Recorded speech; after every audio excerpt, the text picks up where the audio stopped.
Žiūrint rezultatą gal atrodytų, kad laimėjom lengvai, bet ypač iki pirmo įvarčio, gal net iki antro, pirmas kėlinys buvo tikrai nelengva žaisti, nes vyrai kovojo, stengiasi įkąsmų, kaip pasakius.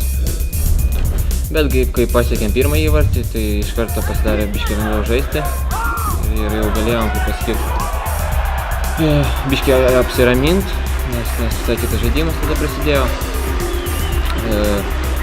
Kas liečia to įvarčio, tai taip. Bet nežinau, ką ir pasakyti, geras man to perdavimas ir reikėjo tik užbaigti tą ataką.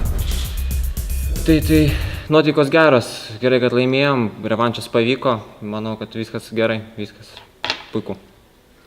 Pirmoje pradėjo tokie skirtingi gavosi kėliniai nuo kėlinio pačios pradžios, spaudėte, tiesiog kūrėt vieną progą po kitos, ir pirmoje nebuvo taip paprastas. Kaip ir sakiau, kai rezultatas dar 0-0, tai Granitas dar tikėjo, kad jie gali ir lygiom sužaisti, ir net gal ir laimėti, tai vyrai stengiasi su tokia dviguba jėga. Kai mes pasiekėm įvartį, kai įmušėm dar antrą, tai viskas jau pasikeitė ir žaidėjai, kaip pasakyti, psichologiškai šiek tiek palūžta ir mums paprasčiau žaisti, mes apsiraminam ir priešininkas, kaip pasakyti, priešininkui daug sunkiau, kai jau rezultatas 2-0. Pastumės 20 minučių tiesiog atrodė iš šono, kad mėgavotės futbolu. Aišku, kai rezultatas 3-0, 4-0, tai jau nėra tokios įtampos, tai visiškai atsipalaiduoji, žaidi savo malonumui. Ir kaip ir sakiau, priešininkas jau pralaiminėdamas 4-0, jau jam sunku kažką parodyti, nes psichologiškai yra sunku. Mes tiek neišvengiamai krypsta į turnyro lentelę. Tenais Žalgirio persvara yra labai ryški, nekeli kažkaip 15. Dar kelios rungtynės dar Lietuvoje ir tikriausiai būsite apgynę čempionų titulą.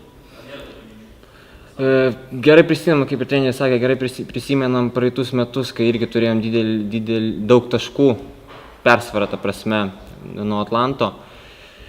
Bet gerai visi prisimenam, vėlgi, kaip ant pačio galo buvo sunku, negalėjom pasiekti pergalės, negalėjom surinktų reikalingų taškų ir vos Atlantas mūsų nepavyko, galim ir taip sakyti.